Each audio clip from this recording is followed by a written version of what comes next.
All right, good morning and welcome. My name is Nicole Olson and I serve on your fellowship board of directors. I want to thank all of you for being here today and extend a special welcome to any visitors. If you would like more information about the fellowship, please visit the welcome table in the fireside room or sign our virtual guest book at uufames.org/guestbook. Whether joining us from home or here in the fellowship, we invite you to stay after the service for coffee, where you can introduce yourselves and join in conversation with kindred spirits. We also have two announcements today. Stop by today's library open house to see the refreshed children's collection and other improvements. The RE staff has been working very hard on this exciting change, and come and see what's fresh and new. And also, Reverend AJ is holding a leadership development workshop on Saturday, May 6th, for those who would like to hone their skills and find ways to give back to the fellowship. See your weekly email for a registration link. So, on behalf of this caring, nurturing congregation, I welcome each and every one of you to this sacred space. Here we invite you into an experience of transformation, hope, renewal, and connection, which may inspire you to understand life in new ways. Thank you for joining us today.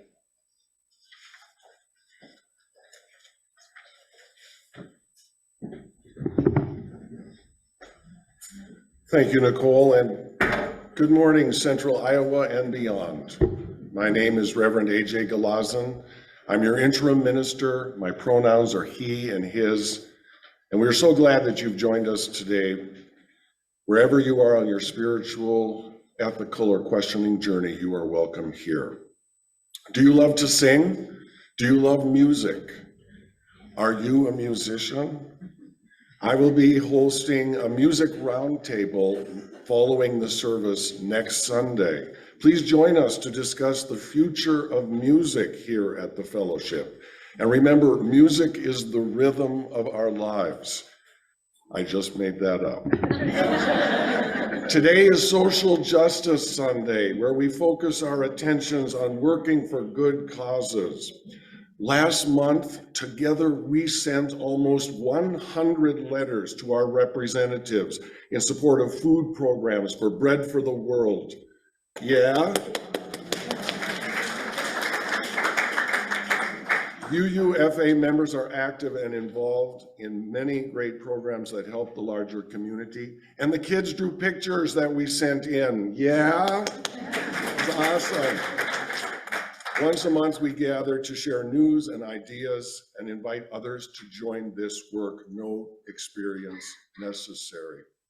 Our social justice guest this morning is Courtney Dufford from Amos, a Mid-Iowa organizing strategy. Amos believes in the inherent dignity of every person and every person's ability to take action.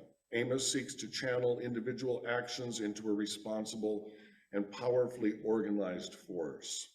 And this fellowship has supported the work of Amos for many years. Welcome, Courtney. And Courtney and I will be hosting a discussion after the service in room 3 downstairs at 11:15. All are invited. Also this afternoon, our UU Common Read group is studying Mistakes and Miracles, Congregations on the Road to Multiculturalism. And even if you haven't been reading along, you are welcome to join the conversation today at 2 o'clock, both in room 3 and on Zoom.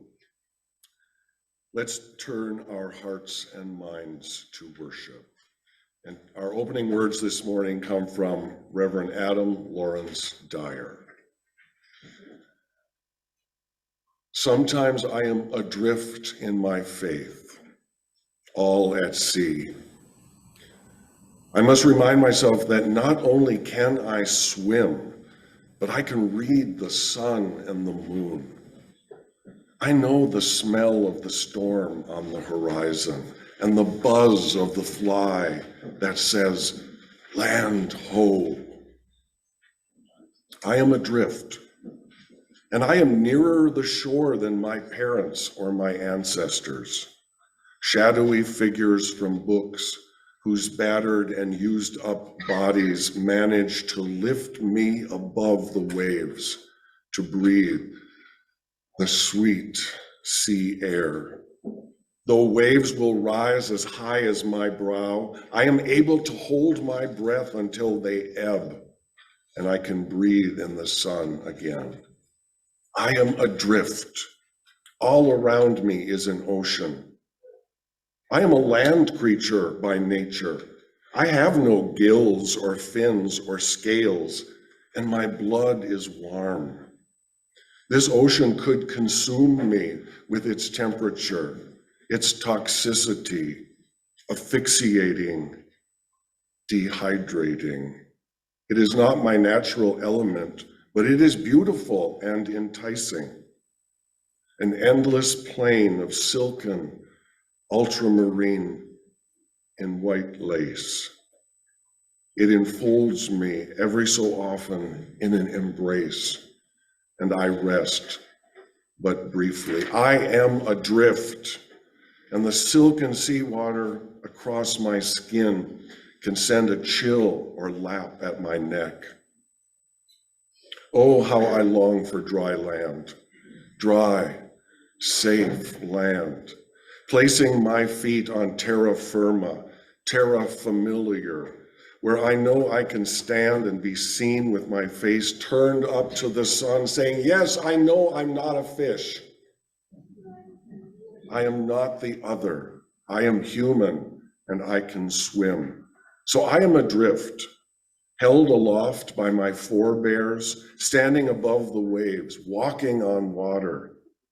I read the sun and the moon and the storm on the horizon. For I have heard the fly buzz. It is the sound that excites my ear. I can hear ever so tiny and clear, listen. Land ho.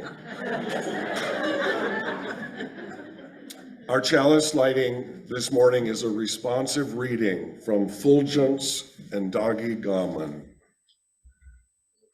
When strangers meet, endless possibilities emerge. New experiences, new ways of understanding, and new ways of taking action. When strangers meet, each pays special attention to the other. Each is called to serve something larger than self. Today, this morning, let's light our chalice For openness, for willingness to grow, for rich curiosity, and for common purpose. Will you rise now in body or spirit for our opening song, number 1005, Praise in Springtime. And this is a new hymn, so you are recommended to use the hymnal, the teal hymnal.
Great job. Way to keep up. It's a beautiful day in this neighborhood. And today we are welcoming a new neighbor, Dana Poss, our next religious educator. And many thanks to the RE search team for all their hard work. This was a nationwide search. Dana will join us in August, but she's here today on the Is video. it on? Yeah, I think so. Yeah, I think it's ready to go. Are we going to tell her or? No, don't tell her the camera's on, okay? She gets nervous. Okay, let's call her. Oh, Miss Dana! Miss Dana. That's right, guys, I'm right in the middle. Hold on. Okay, I'm coming. Hey, guys, friends, listen, I asked you before, could you not play with the computer without me here? Let's just shut this down. I'm in the middle of setting up for Mystery Pals and planning a lesson for Sunday, and I'm a little busy. We can play Roblox later after dinner, okay? Hold on. We know you wanted to make a video to introduce yourself to your new friends in Iowa. Right. And we thought you might want to practice. Yes, that's actually a very good idea. It's okay. We wrote the script for you. Just look into the camera and read it. Okay. Go ahead. Give it a try. It's just rehearsal. We can change things later. Well, okay. Let me sit up straight here. Hello, friends. We've yet to meet at the UU Fellowship of Ames, Iowa. I am Dana Poss, and I'm thrilled to be your new religious educator. I love working with children and families, and have spent 15 years serving various congregations in different capacities, from full-time lifespan educator to acting religious educator.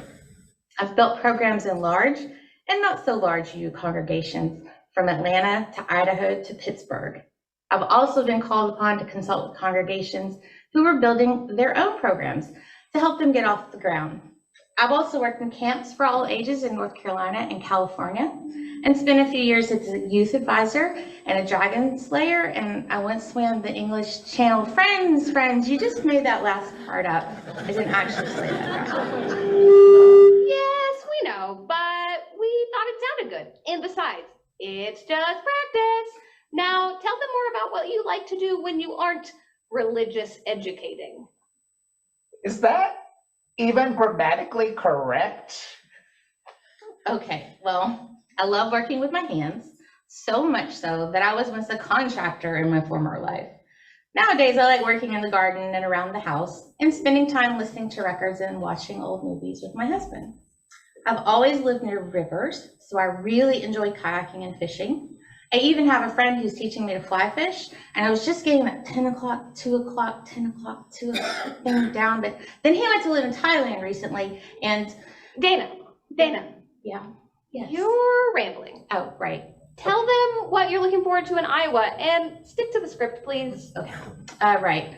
Well, I visited Ames in the spring and was thrilled to see such a beautiful building with so much space for the great children's programs you have. I visited with some people at the fellowship, and they were so welcoming and friendly. We spent some time talking, and we thought we could continue to work together on building a thriving program for children and families. Then we envisioned what the future could look like together. And it all sounds pretty good to me. So I found a little townhouse nearby with plenty of room for a garden. Seems like a perfect fit. And so I can't wait to start work at UUFA in time for the 2023-24 program year. Yes, friend. Are we coming with you? I mean, you could if you want to, that is. Will they have a puppet theater like the one we have here?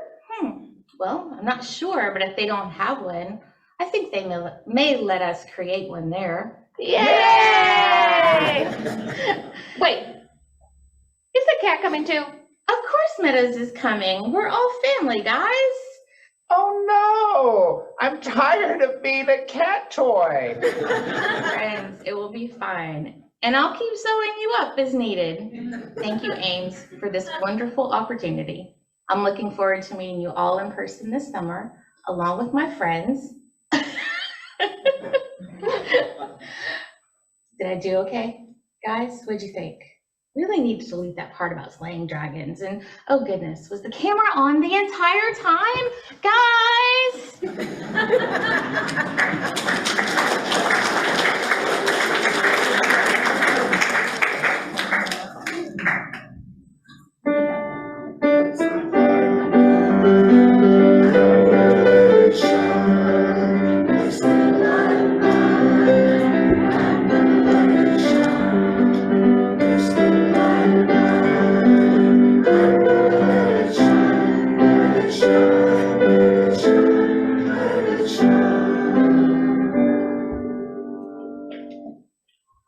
Will you join me now in a time of prayer and meditation? And our meditation today comes from Starhawk. We are all longing to go home to some place we have never been, a place half remembered and half envisioned. We can only catch glimpses of from time to time. Community. Somewhere there are people to whom we can speak with passion without having the words catch in our throats. Somewhere a circle of hands will open to receive us. Eyes will light up as we enter. Voices will celebrate with us whenever we come into our own power.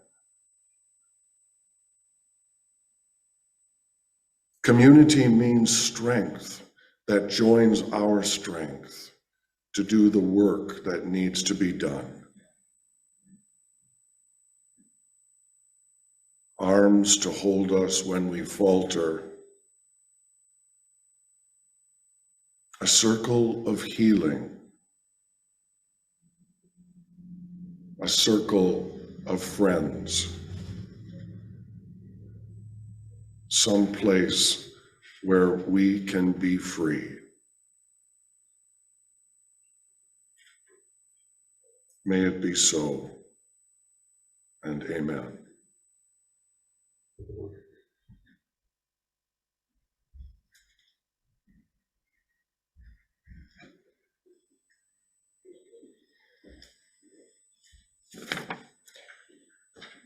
Ours is a welcoming community where we can find connection and meaning, a sharing community where our joys are amplified and our sorrows are lessened. This is a time each week where we share those things on our minds and in our hearts so that they may be shared within our community. We'll start first here in Fellowship Hall. You can come to the mic, state your name, and share what's on your mind and your heart. And then we'll move to our friends who are remote from us physically, but not spiritually. And I'll light a candle for each joy shared.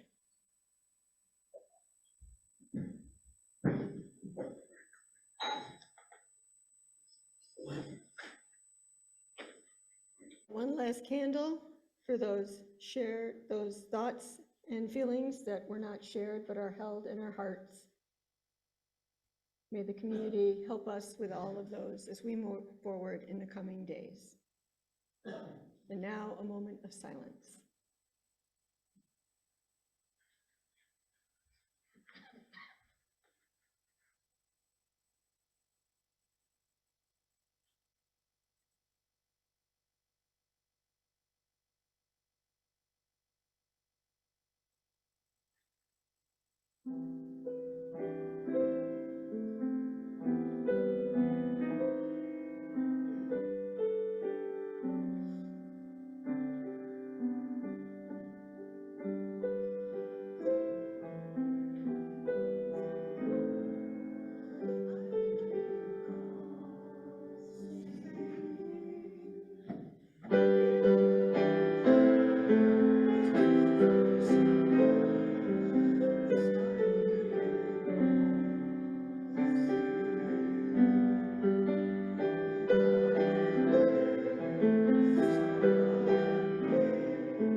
And now for our next reading, the parable of the Good Samaritan from Luke chapter 10, verses 25 through 37. An expert in the law stood up to test Jesus. "Teacher," he said, "what must I do to inherit eternal life?" Jesus said to him, "What is written in the law? What do you read there?" The questioner answered, "You shall love the Lord your God with all your heart and with all your soul and with all your strength and with all your mind, and your neighbor as yourself." And he said to him, "You have given the right answer. Do this and you will live." But wanting to vindicate himself, the expert in law asked Jesus, "And who is my neighbor?" Jesus replied, "A man was going down from Jerusalem to Jericho and fell into the hands of robbers, who stripped him, beat him, and took off, leaving him half dead. Now by chance a priest was going down that road, and when he saw him, he passed by on the other side. So likewise a Levite, when he came to the place and saw him, also passed by on the other side. But a Samaritan, while traveling, came upon him. And when he saw him, he was moved with compassion. He went to him and bandaged his wounds, treating them with oil and wine. Then he put him on his own animal, brought him to an inn, and took care of him. The next day he took out 2 denarii, gave them to the innkeeper, and said, "Take care of him, and when I come back, I will repay you whatever more you spend." Which of these 3 do you think was a neighbor to the man who fell into the hands of the robbers? The questioner said, "The one who showed him mercy." And Jesus said to him, "Go and do likewise."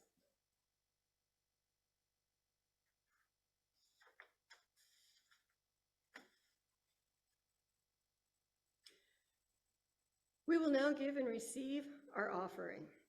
Please know that this morning, half of the non-pledge offering will be donated to Story County Conservation. Their mission is to connect people with nature and improve natural resources in Story County.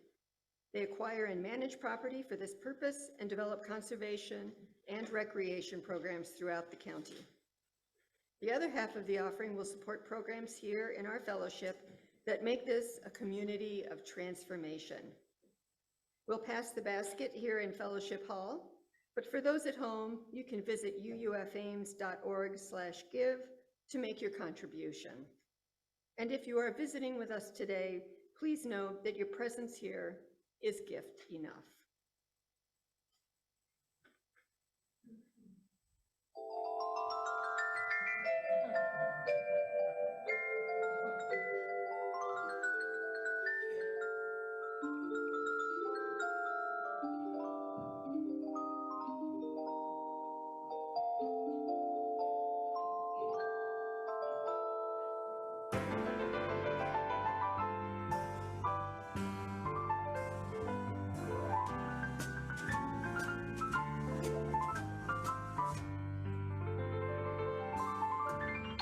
It's a beautiful day in this neighborhood, a beautiful day for a neighbor. Would you be mine? Could you be mine? It's a neighborly day in this beauty wood, a neighborly day for a beauty. Would you be mine? Could you be mine? I have always wanted to have a neighbor just like you. I've always wanted to live in a neighborhood with you, so let's make the most of this beautiful day. Since we're together, we might as well say, would you be mine? Could you be mine? Won't you be my neighbor? Won't you please? Won't you please? Please won't you be my neighbor?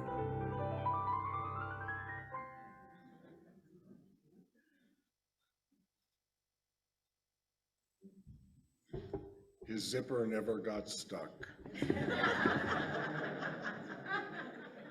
Our theme for April is resistance. A passage from our meditation this morning from Starhawk is still singing in my heart. Somewhere there are people to whom we can speak with passion without having the words catch in our throats. More than 20 years ago, I moved from the inner city to the outer country, from urban to rural, from the concrete jungle to the Chequamegon National Forest. And like almost every new change in life, things don't always go exactly as planned. Life is filled with strange twists. I felt a certain vulnerability as an openly queer person living in the middle of nowhere. It is true that everyone knows everything about everybody in a small town. And yet there remains a measure of privacy and mystery. And I was not disconnected from my new neighbors. Some of them I had known for years, even decades, since I moved into my grandparents' home that I had visited my entire life. I was enjoying the peaceful morning silence when I noticed an odd couple walking up the hill on my driveway. It was a woman dressed as if she had just stepped out of a 1950s Sears Roebuck catalog with a small child in tow. I was perplexed. When she approached me, she began speaking. "Isn't it just terrible what is happening in the world today?" I was still enjoying the serenity of that idyllic morning.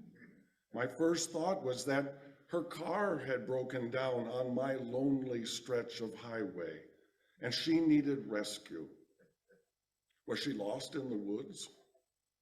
And the poor child. Something here just didn't make sense. And then, as she moved closer, I noticed something clutched in her hand, and suddenly it was as clear as day, a copy of The Watchtower. Now, 20 years ago, I was not yet a preacher or a theologian, but I was already interested in American religious history. And I was especially sensitive to claims that the end is near, which is so often used as a method to enforce conformity in religious cults. When groups focus on eschatology, which is that part of theology concerned with death, judgment, and the final destiny of the soul and of humankind, it becomes a convenient way to avoid understanding people as unique individuals, which is in direct opposition to another biblical statement that we are all part of the image and likeness of the creative spirit. And so in that instant, I realized that when she said, "Isn't it terrible what is happening in the world today?" she wasn't talking about any specific injustice. She was condemning me and everyone I love personally. And she was doing it on my ancestral holy ground. I was speechless. I raised my arm. I pointed down to her car and the highway, and no words would come. Instead, it was a cry of lamentation. Ah! It was a rebuke of biblical proportions. Starhawk writes, somewhere there are people to whom we can speak with passion without having the words catch in our throats. Now, I marvel at the organizational apparatus of the Jehovah's Witnesses. They must have researched the property records to know that I recently moved into the county, and that's how they found me. The nearest Kingdom Hall is almost an hour away from my house. Who would travel that far to meet someone they didn't know? Who, I ask, is my neighbor?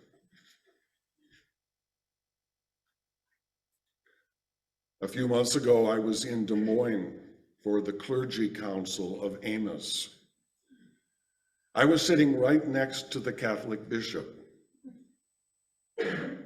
And Courtney was giving an inspiring talk on building engagement with the community. She spoke about the importance of one-on-one, person-to-person conversations, of reaching out both within and beyond the congregation. And she shared an example of a church that went out of their way into their neighborhood just to talk with people. She suggested this was a great communication strategy. I was astonished. But this time I didn't let the words catch in my throat. I sheepishly raised my hand and asked, "So you want us to become Jehovah's Witnesses?" There were a few chuckles in the room. I'm not sure if the bishop was amused, but I was not joking. I was dead serious. Courtney went on to explain the way it might work. Instead of living amidst strangers, we could gently widen our circle of concern. We could find deeper understanding in ourselves by listening to our neighbors. And so I gradually warmed up to her idea, but I felt a resistance at the same time. What are we selling? How would we be perceived? What about respecting privacy and the right of self-determination? What about forgive us our trespasses as we forgive those? How would this fellowship react to becoming liberal and local missionaries? And yet, I was so intrigued by Courtney's suggestion that I asked her if she might come and help us understand. First, some of the history and purposes of Amos, and secondly, this exotic idea of getting to know your neighbors. Lucky for us, she said, "When do you want me to speak?" And voila, here she is, Courtney Dufford.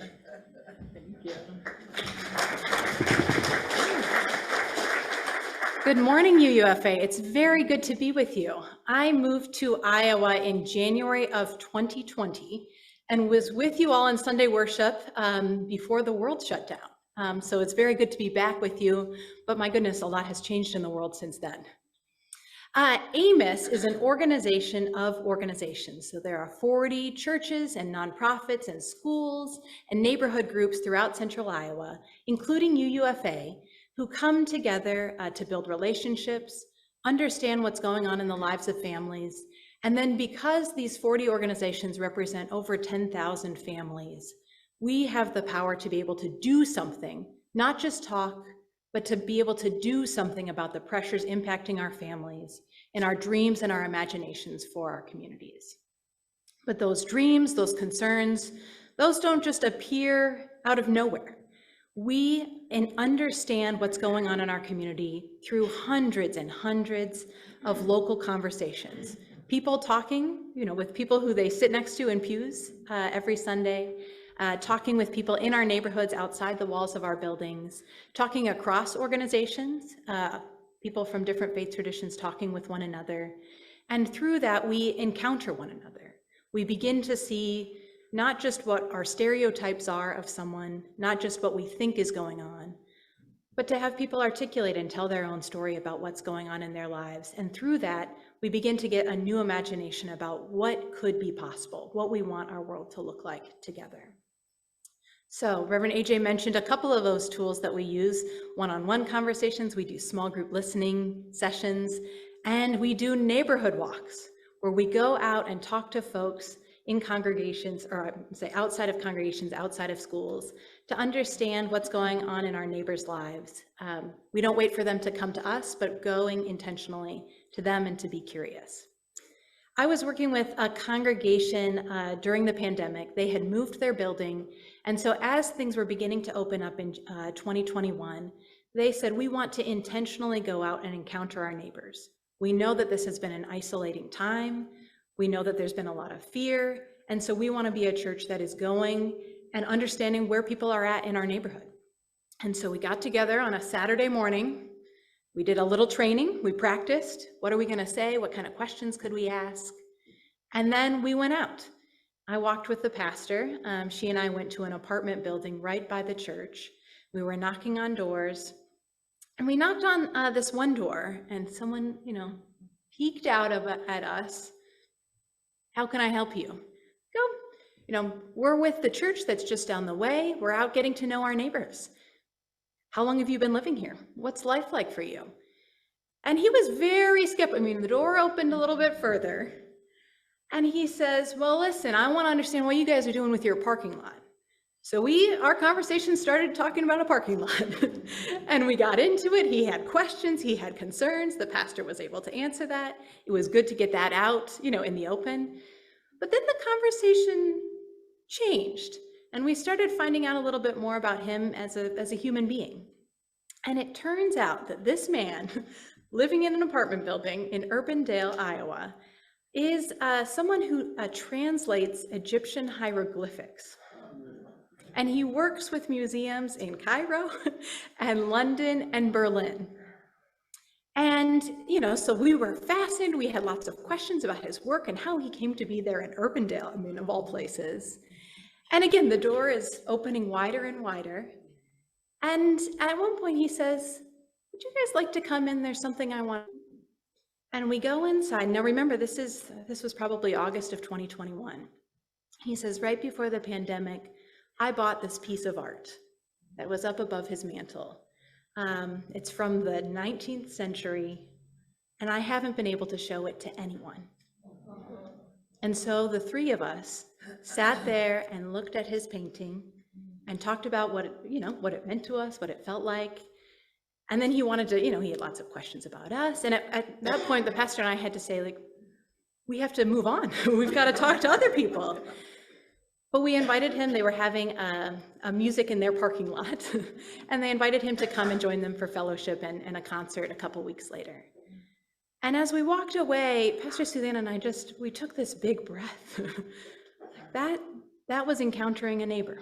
And we could not have predicted that was the conversation, that was the encounter that we were going to have when we went out on a Saturday morning. Now, that was not selling the church. That was not selling a political candidate. That was not selling a religious ideology.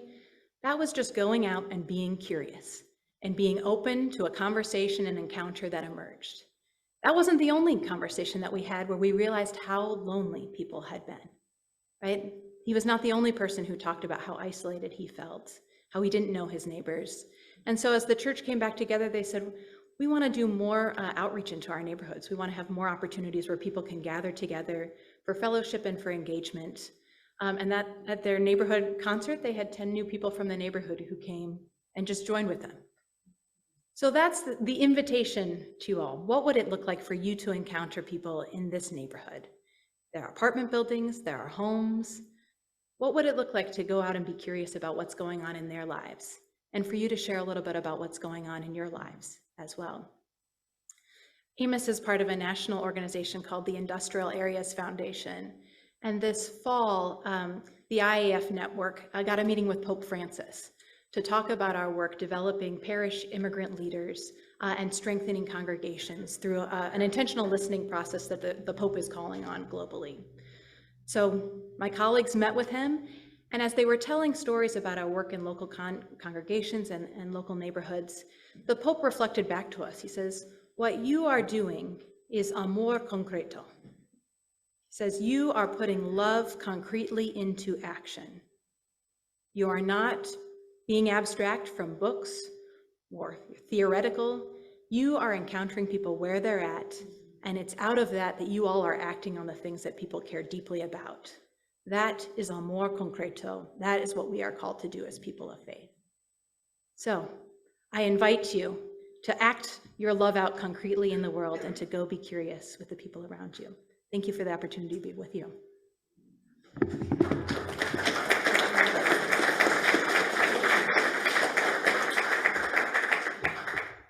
Thank you, Courtney. I want to make something clear. This is not a sermon against the Jehovah's Witnesses. I support the freedom of religion and the right to worship as we choose.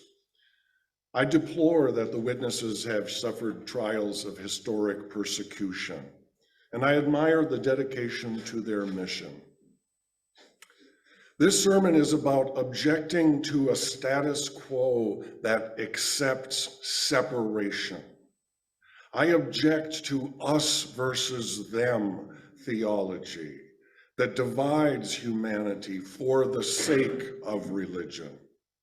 I object to uninvited hacking into private matters of conscience.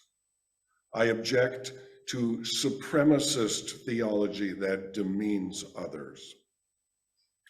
Perhaps you've all seen the story on the news. An 84-year-old white man was recently charged with shooting an unarmed young black man in Kansas City just for ringing his doorbell. And the shooter reportedly was a regular consumer of the xenophobic, racist media that focuses on crime, guns, and danger for political ends. While we cannot absolve the shooter of personal responsibility, he may also be a victim of a relentlessly dystopian culture that robs the world of joy and thrives in creating chaos in pursuit of money and power. When the Samaritan found the beaten man lying in the road, he didn't say to him, "Isn't it just terrible what is happening in the world today?" as you are lying there, as some of these fear-mongering commentators do on a daily basis. Instead, the Samaritan bandaged the poor man's wounds, brought him to an inn, and took care of him. And who would be our neighbors? The ones who show us mercy. We are advised to go and do likewise. May it be so, and amen. Will you rise now in body or spirit for our closing hymn, 1018, Come and Go With Me.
closing words are from Reverend Adam Lawrence Dyer. I adore you. You are my bird. But as with any winged creature, I must hold you with open fingers, knowing that you are meant to fly. I live for your warmth in my palm, but I am breathless at your beauty in the sky. Fly, my bird, fly. I adore you in my hand and on high. Go now in peace to love and serve the world.